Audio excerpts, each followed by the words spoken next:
अरे शर्म करो, शर्म करने की बात है। शर्म करो कि न जाने तेरे विधानसभा में कितने विधायक में से कई विधायक तो रेपिस्टर बैठे हुए हैं, क्रिमिनल मैंडेट बैठे हुए हैं, न जाने कितने मुकदमे दर्ज हैं, जिसको सलाखे के पीछे रहना चाहिए, जेल के पीछे रहना चाहिए, उसको समाज में रहने का कोई अधिकार नहीं है। तुम उसे विधानसभा में बैठा करके तालियां बजवाने का काम करने में रखते हो। तो आज हमारे साथ यहाँ मौजूद है प्रियंका झा, जिनसे हम बात करेंगे मनीष कश्यप जी की गिरफ्तारी पर। जैसा कि हम सब जानते हैं कि कुछ ही दिन पहले मनीष कश्यप जी की गिरफ्तारी हो गई, और जैसा ये गिरफ्तारी हुआ है और बताया गया कि तमिलनाडु के विषय पे भी हुआ है, और साथ में कई सारी दफ़ा उन पर किया गया, और साथ में उनकी कुर्की जब्ती भी की गई थी। तो हम आज बात करेंगे कि क्या एक बिहार के जो नंबर 1 पत्रकार माने जाते हैं, जो जिनका फेसबुक पे सबसे ज़्यादा फॉलोवर्स है और यूट्यूब पे भी सबसे ज़्यादा न्यूज़ चैनल में फॉलोवर्स है, तो उस विषय में बात करेंगे कि आखिर क्या उनका गिरफ्तारी करना या फिर उन पर जो धाराएँ लगाई गई है क्या वो कहाँ तक सही है। तो पहले तो आपका स्वागत है न्यूज़ टीवी में। बहुत बहुत धन्यवाद। आपके देखने वाले जितने भी दर्शकगण हैं उनको सबको प्रियंका झा का नमस्कार। ऐसे जैसा कि कुछ दिन पहले ही मनीष कश्यप जी की गिरफ्तारी हो गई है, तो इस पर आप क्या कहेंगे? देखिए, ये पूरे बिहार में सोची समझी एक इसको बोल सकते हैं कि साजिश है। मनीष कश्यप हो या रवि भट्ट हो या राकेश तिवारी हो, इन लोगों के ऊपर जो FIR किया गया है ये सरासर गलत है। आप कुछ भी करते हैं तो उससे पहले आपको नोटिस करना चाहिए था, और एकाएकी आप किसी पे FIR कर रहे हैं, ये कहाँ से आपके पास राइट्स मिला है। और ऐसा जैसा कि मतलब कि तमिलनाडु पे जो केस किया गया, तमिलनाडु वाले मुद्दे पर, तो बताइए कि आखिर जो तमिलनाडु के जितने भी लोग वहाँ से आ रहे हैं, चाहे तो हम भेंट भी करा सकते हैं, मधुबनी के हैं, अररिया के हैं, समस्तीपुर के हैं, और कई जगह के लोग हैं जो बता रहे हैं अपना दर्द दिखा रहे हैं, घाव दिखा रहे हैं। मोतिहारी में एवं को मारा गया था स्टेशन पर, जिसका मतलब कि कपार समझिए धंसा दिया गया, वो भी देखा गया उसके बाद भी। लेकिन जब मनीष कश्यप जी पर केस कर दिया, समझिए कहीं ना कहीं ये अपने मुद्दाओं से भटकाने का काम किया जा रहा है। देखिए, मैं यही कहना चाहती हूँ कि आज मनीष कश्यप पे आप उंगली उठा रहे हैं, सरकार हमारी उंगली उठा रही है, लेकिन वही सरकार के लोग जो पूर्व सांसद थे वो खुद ट्विटर पे ट्वीट किए हुए हैं। जितने प्रिंट मीडिया हैं, दैनिक भास्कर हो, हिंदुस्तान हो, दैनिक जागरण हो, जितने भी तमाम प्रिंट मीडिया है, वो खुद उस खबर को प्रमुखता से उठाया हुआ है। तो उन लोगों पे FIR क्यों नहीं? पप्पू यादव ने भी उठाया था, पप्पू यादव जी ने उठाए हैं, चिराग पासवान भी गए थे, वो भी बोले थे। चिराग पासवान जी। दूसरी बात, विधानसभा में पक्ष विपक्ष में घमासान हुई थी इस मुद्दे पे, उस पे FIR क्यों नहीं? आखिर सिर्फ और सिर्फ सन बिहार मनीष कश्यप, रवि भट्ट और राकेश तिवारी पे ही FIR क्यों? कहीं जैसा कि देखा जा रहा है और बताया भी, देखा भी गया कि मनीष कश्यप को जो गिरफ्तार कहीं ना कहीं नहीं लगता है कि बिहार की जो आवाज़ जो भी कोई उठाता है उसको दबाने की कोशिश किया जा रहा है बिहार में। मतलब हम इसे यही कह सकते हैं कि दब रही जनता की आवाज़ों को आवाज़ देने वाले पत्रकार लोगों को दबाने का ये बिहार में एक नई पारी शुरू की गई है। कल ही आप पटना में देखिए, बहुत सारे पत्रकार के साथ बिहार पुलिस का क्या रवैया हुआ है। बहुत बड़ा घमासान हुई है पटना में, जाकर के देखिए। तो ये एक देखा देखी सारे लोग अब स्टार्ट हो गए पत्रकार के साथ दुर्व्यवहार करना, और यही एक पत्रकार है जो जनता की आवाज़ को सरकार तक पहुंचाने का काम करते हैं। और वही मनीष कश्यप बिहार के तमाम मुद्दे पर में उसने बात किया है। रोड हो, नाली हो, और यूनिवर्सिटी की बात हो, या कोई हॉस्पिटल की बात हो, या DMCH या PMCH, या तमाम चीज़ें, स्वास्थ्य, शिक्षा, जिस चीज़ की बात करें, हर चीज़ों पे उसने आवाज़ उठाई है।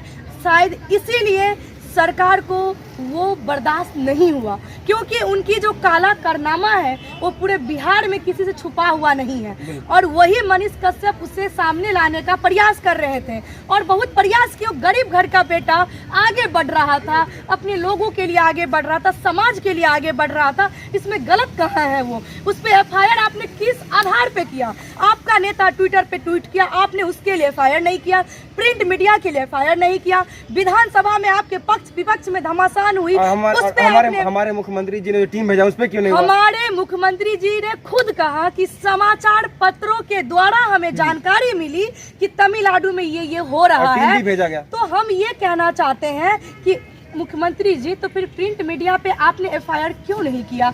क्यों? क्योंकि आप डरते हैं, आपकी सरकार डर रही है। बिहार में जैसे शराबबंदी है, उसी तरह बिहार के मजदूरों को अलग, मतलब और राज्य में कोई मारपीट नहीं हो रही है। आप मानते हैं ना बिहार में शराबबंदी है? बिल्कुल है ना? तो नाम के लिए सब हाँ, जानता है। तो बस हो गया ना। जैसे आप नाम के लिए जान रहे हैं कि शराबबंदी है, उसी तरह हमारे बिहार मजदूरों भाई को नाम के तरह ही बिहार में नहीं पीटा, अति बिहार के अन्य राज्यों में नहीं पीटा जा रहा है। मान लीजिए ये सब लेकिन दर्द जो दिखाया जा रहा है, जो लोग अपना बाइट दे रहे हैं, हमने स्टेशन पे, ये दरभंगा स्टेशन पे हम लोगों ने वीडियो बनाया हुआ, लोग उतर रहे तो रो रहे हैं कि बोले हम अपना जान बचा के टॉयलेट में खड़े होके हमारे। देखिए मनीष कश्यप जी ने जब वो तमिलनाडु गए हैं तो वो लोगों ने ट्वीट भी किया। दूसरी बात, जब वो गए हैं तमिलनाडु तो आपको एयरपोर्ट पे जाकर के 2-3 मीडिया बंधु ने उनका रिपोर्टिंग भी किया हुआ है। तो वो तो सोची समझी साजिश हो कैसे सकती है? वो शेर है इस देश का और है और रहेगा हमेशा। उसको हिलाने वाला किसी में कोई ताकत नहीं। मनीष कश्यप साहब बिहार के साथ पूरा देश, पूरा बिहार का जनता का आवाज है, गरीबों का आवाज है, असहाय लोगों का आवाज है। और वो सरकार को दबाने के लिए ये जनता ही काफी है और दबेगी, क्योंकि वो लोग का डर ना ये पूरा दिख रहा है कि उसका डर कहाँ जा रहा है। तो मनीष कश्यप वो आएगा और वो जब आएगा उतना ही एनर्जी के साथ आएगा, फिर दहाड़ेगा और उतनी दोगुनी ताकत के साथ फिर से वही सवाल करेगा, क्योंकि वो हिलने वाला नहीं और डरने वाले नहीं। उसके हथकड़ियों में इतने ताकत नहीं कि वो सन बिहार मनीष कश्यप को झुका दे। ये उसकी लाठियों में इतनी ताकत नहीं है। आप ही बताइए कि उसी विधानसभा में जैसा कि गिरफ्तारी किया गया तो उसके बाद कई सारे फोटो भी बाहर आए और जिस तरीके से उनको ट्रीट किया गया, गिरफ्तारी जो किया गया था, जहाँ पे लॉकअप के अंदर नीचे बैठाया गया, कहीं वो तो एक अपराधी नहीं है, गैंगस्टर भी नहीं है, ना ही वो क्रिमिनल है किसी तरीके, तो उनके साथ आखिर ऐसा बिहार पुलिस क्यों की? देखिए यही चीजें है ना कि आज आपको बता दूं कि बिहार पुलिस को बहुत बड़ा मेडल मिलने वाला है, क्योंकि देश के बहुत बड़े मोस्ट वांटेड आतंकवादियों को पकड़ने में सक्षम हुआ है। और हमारे बिहार सरकार, मुख्यमंत्री जी तेजस्वी यादव जी और ये नीतीश कुमार जी, हमारे जो बिहार के मुख्यमंत्री हैं, ये सब मिल करके हमारे बिहार प्रशासन को बहुत बड़ा तगमा देने वाले हैं। अरे शर्म करो, शर्म करने की बात है। शर्म करो कि न जाने तेरे विधानसभा में कितने विधायक में से कई विधायक तो रेपिस्टर बैठे हुए हैं, क्रिमिनल मैंडेट बैठे हुए हैं, न जाने कितने मुकदमे दर्ज हैं। जिसको सलाखे के पीछे रहना चाहिए, जेल के पीछे रहना चाहिए, उसको समाज में रहने का कोई अधिकार नहीं है। तुम उसे विधानसभा में बैठा करके तालियां बजवाने का काम करने में रखते हो। शर्म आनी चाहिए तुम लोगों को। और एक सच्चा ईमानदार पत्रकार जो जनता की आवाज बनने के लिए आगे आता है, गरीबों की आवाज बनने के लिए आगे आता है, तुम उसको जेल के पीछे डाल रहे हो। अरे वो नीचे नहीं बैठा रहा है। एक मनीष कश्यप भी एक ऐसा है कि वो संविधान का पालन किया है, अपने आप को सरेंडर किया है। और ये निकम्मी सरकार जो है, प्रशासन की बात करूं या सरकार की बात करूं, इतनी निकम्मी और इतनी निंदनीय ये लोग हैं कि वो सरेंडर कर दिया, उसके बावजूद भी उसके घर पे बुलडोजर चढ़ाने के लिए, कुर्की जब्ती के लिए भेज दिया गया। अरे कितना तुम उसको सताओगे? सतेगा नहीं। आपको नहीं लगता कि बिहार पुलिस ने जिस तरीके से मनीष कश्यप पर कार्रवाई की इतने तेजी से, अगर दूसरे पर करते तो क्रिमिनल बिहार में कम हो जाता? बिल्कुल बिल्कुल। देखिए जैसे कि हम लोग दिन रात मेहनत करते हैं समाज में, जिस तरह का मतलब बेटी का उत्पीड़न मामला हो या बहुत सारी लड़कियों के साथ रेप हो रहा है, अभी 22 महीना के बच्ची के साथ रेप हुआ है जहाँ से हम खुद आए हैं, उनके परिवार की पाँव की जो तलवे है ना वो घिस जाती है थाना और घर दौड़ते दौड़ते, लेकिन एफआईआर तक दर्ज नहीं हो पाती है। लेकिन आज ये प्रशासन इतना एक्टिव था कि इतने कम समय में जा करके उसके ऊपर कुर्की जब्ती का वारंट भी निकाल दिया, कुर्की जब्ती भी करने के लिए चला गया। अरे अकाउंट की बात बताइए, अकाउंट में 45 लाख मिला या 40 लाख मिला, जो भी मिला, 40 लाख मिला या 42 लाख मिला, हम ये कहना चाहते हैं कि अकाउंट में है तो उसका तो साक्ष्य भी है ना, उसमें पैन कार्ड लगा हुआ है, आधार कार्ड लगा हुआ है, वो तो साक्ष्य है। लेकिन जिसके घर में करोड़ों का करोड़ मिल रहा है, फिर उस पे कौन सा कार्रवाई होनी चाहिए? और मुख्यमंत्री के जो रिलेटिव है उनके यहाँ भी सीबीआई ने छापा किया था और कई सारे सोना जेवर मिले थे। फिर उसको क्या कहना चाहिए? तो वो चीजें, अरे यूट्यूब से इतना पैसा कमा रहा है, फेसबुक से इतना पैसा कमा रहा है, यूट्यूब पे या फेसबुक पे जो न्यूज चलाता है उसमें न जाने कितने लोगों की वो जो प्रचार है वो सेट करता है, तो उसमें भी उसको पैसे मिलते हैं। तो वो 42 लाख कितना हो गया उसके लिए है? और वो तो घर में तो नहीं मिला। आप ही बताइए, यही सब चीजें हैं कि हमारे लोगों को सोचने की जरूरत है। जनता जो है वो सोई हुई है, उसको भी सोचने की जरूरत है। और उनका विरोध कुछ ही लोग कर रहे हैं जो पार्टी के चाटुकारता लोग हैं, जिसको पार्टी ने उसको घर चलाने का ठेका ले रखा है। अरे शर्म करो कि जब तेरे साथ कोई घटना घटेगा तो ना कोई नेता मिलेगा, ना कोई विधायक मिलेगा, यही पत्रकार मिलेगा और यही समाज का लोग मिलेगा। तुझे आज उस बेटा के साथ रहने की जरूरत है, वो लोगों की ताकत बनने की जरूरत है। आज ये देश नहीं, ये पूरा आसमान रो रहा है आज मनीष कश्यप के लिए। और ये आंसू, उसके आंख से जो आंसू गिर रहे हैं ना, वो कमजोर की आंसू नहीं, और उसको अंदर से मजबूत कर रहा है कि वो आंसू नहीं, वो उसकी ताकत बन रही है। और जब बाहर आएगा फिर दहाड़ेगा और एक एक से सवाल करेगा, क्योंकि ये काला कारनामा निकालने का हिम्मत सिर्फ और किसी में है तो सन ऑफ बिहार मनीष कश्यप में है। जिस तरीके से तेजस्वी यादव और फिर हमारे जो मुख्यमंत्री साहब ने और बिहार पुलिस ने जो केस किया, कहीं ना कहीं लगता है कि सरकार उससे डर गई थी कि जिस तरीके से वो रिपोर्टिंग करते थे, और जहां भी लगभग उन्होंने रिपोर्टिंग की वहां पे सुधार हुआ, जांच भी हुआ और फिर से उसका नया काम भी हुआ, या फिर जो घोटाला रहा उसको भी कम हुआ बिहार में। क्या बिल्कुल बिल्कुल, मैं यही कहना चाह रही हूँ कि तेजस्वी यादव जी या चाहे कोई भी हो, डरने की जरूरत क्या थी। अरे वो मेहनत करके कमाया है, वो जनता का प्यार कमाया। आप अनुकंपा पे बैठे हुए हैं, आप अनुकंपा पे बैठे हैं। आपका पिताजी मुख्यमंत्री, आपकी मम्मी मुख्यमंत्री रही हुई है, आप लोग खुद, आपका भाई स्वास्थ्य मंत्री रहे हुए हैं। आप लोग अनुकंपा पे बैठे हुए हैं। यहाँ पे दिन रात मेहनत ये लोग अपने दम पे करता है, मिट्टी में जाता है, किस न जाने कितने लोगों से सामना करता है, ना क्रिमिनल हो चाहे कितने लोग हो, सबको फेस करता है। हम लोग सभी को फेस करते हैं, और वो मेहनत से कमाया हुआ वो लोग है, और आप उसको दबाने का कोशिश कर रहे हैं। अरे डर गए, उसके फैन फॉलोइंग देख करके ये डर गए, और कुछ भी नहीं है। और उसने ये जो कहा है कि 25 में हम उसको मुख्यमंत्री नहीं बनने देंगे, ये उनकी 180 दिन में सरकार की, हाँ, ये उनकी व्यक्तिगत राय है, और उस पर मैं टिक्का टिप्पणी नहीं करना चाहूंगी। क्योंकि देखिए, जब किसी पे कुछ होता है ना तो आक्रोश निकलता है मन से। और देखिए, मनीष कश्यप चुनाव भी लड़े हुए हैं विधानसभा का, तो जाहिर सी बात है उसमें नेता वाली क्वालिटी भी है। अब जरूरी थोड़ी है कि हम में एक ही क्वालिटी होगी, हम में सब तरह की क्वालिटी भी हो सकती है।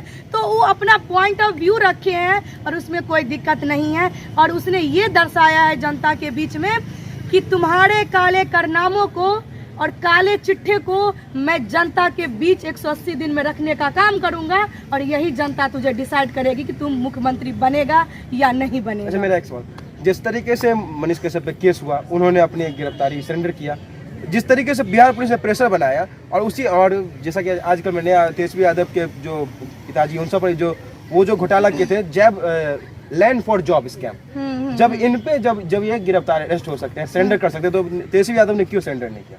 वही चीज है। और वो कहते हैं कि कोर्ट में जाकर उन्होंने कहा था कि अभी तो उस टाइम पे मैं छोटा था, मैं बच्चा था, तब कोर्ट ने उनको लताड़ा भी था, तो अभी तक उन्होंने क्यों अरेस्टिंग नहीं की? तो अरे उनकी सरकार है ना, उनकी चीजें अभी बोल रही है, अभी किसी की हिम्मत है, अभी बताइए ना।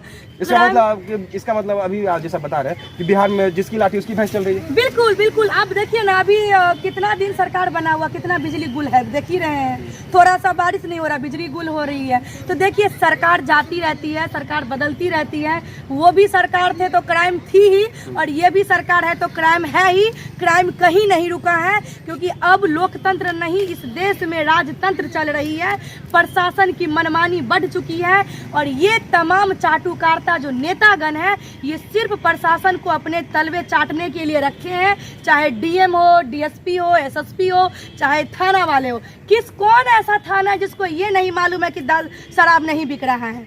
कौन ऐसा थाना है? और थाना के सहायता से ही शराब भी बिकती है।